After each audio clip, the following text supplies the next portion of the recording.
It's Romerica. Today we're going to discuss a documentary about World War I. Yeah, it's called They Shall Not Grow Old, directed by Peter Jackson, the director from The Lord of the Rings, among others.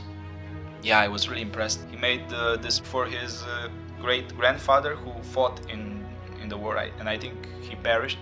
But I saw at the end of the documentary a dedication to him and the pictures and the picture. You can watch this documentary on BBC, if I'm not mistaken, yeah, on BBC Player.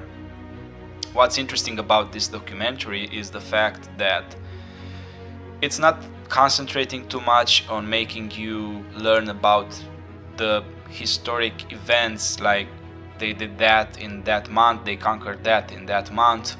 It's mostly about the lives of the people which were involved in the war, the hardships they endured, and everything is being very personal because the director examined around 2,000 hours of footage. He interviewed 300 survivors. They had interviews at a history museum from England, and also he, after a certain amount of time in the movie, he actually managed to, we see that he changes the image, he colors everything's turning to life in a way, if you can say that about the war, but everything's becoming quite real because, well, it was a 3D movie and I'm very sorry it was not released in my country, so I can watch it in 3D, because that would have been even a greater experience. But this was a great experience too, because as I told you, the images were colored. That's not a new thing. I mean, things were being done this way with World War II mostly, but he also changed the movement. You know, that old videos in the beginning of the century, they looked weird, so he changed that. He did a lot of work on this. It was around 3 years of work or something. What did you think about the sound and audio of the documentary? Because that's a very important aspect.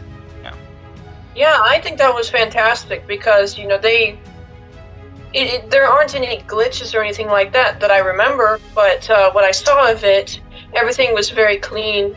You know, all the stories that were told, I mostly remember the people talking about what they did when they were teenagers. And, I was kind of tired when I watched it, so I don't remember a lot, but yeah. Anyway, so they were just faking their ages so they can get in and, you know, serve their country. And I thought that was really something. We don't really have that today. But yeah, well, mostly because in those times a lot of patriotic propaganda was involved and people didn't have the internet. They didn't know what to expect in a war, you know, and also because it wasn't any war like that before. Like, you didn't had machine guns in a war before, well, except for Africa.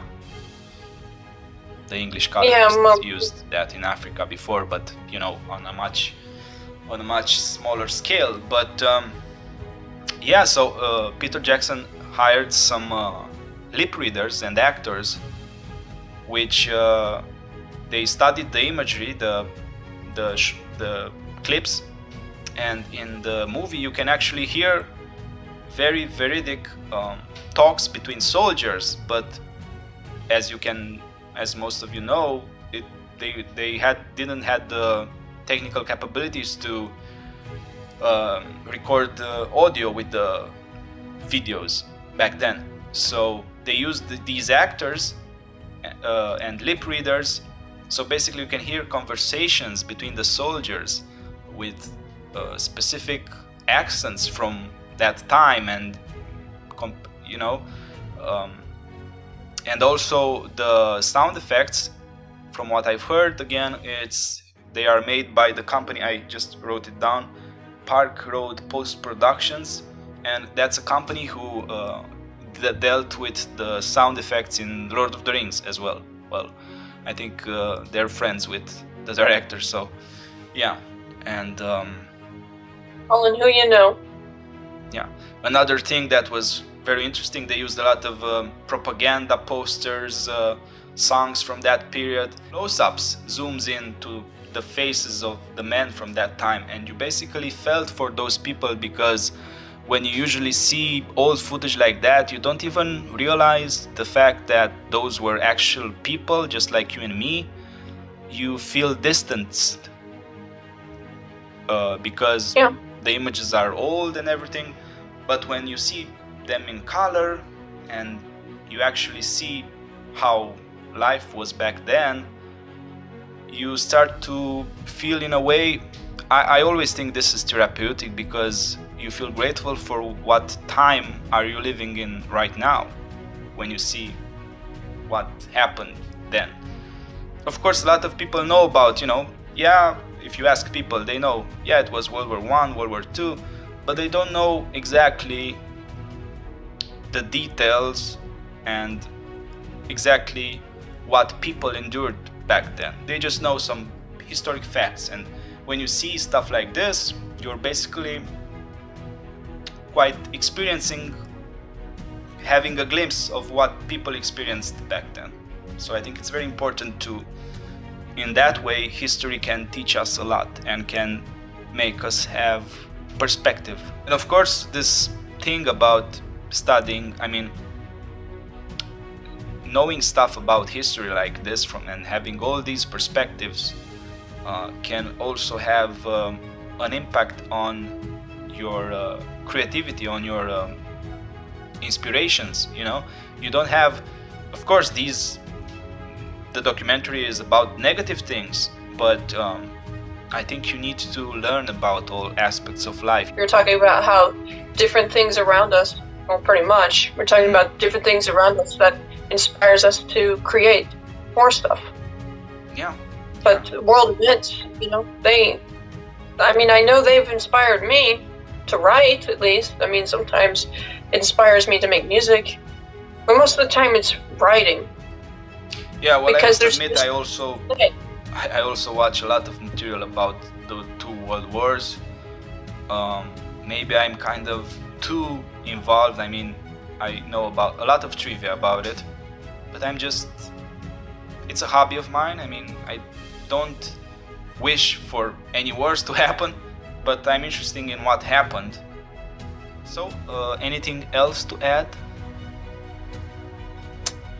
Yeah, I think we've pretty much wrapped up this conversation. Excuse me again, but you guys need to check out our other videos. We've actually got some stuff to look at now, and I suggest you do that. And I also suggest that you like and subscribe to this channel.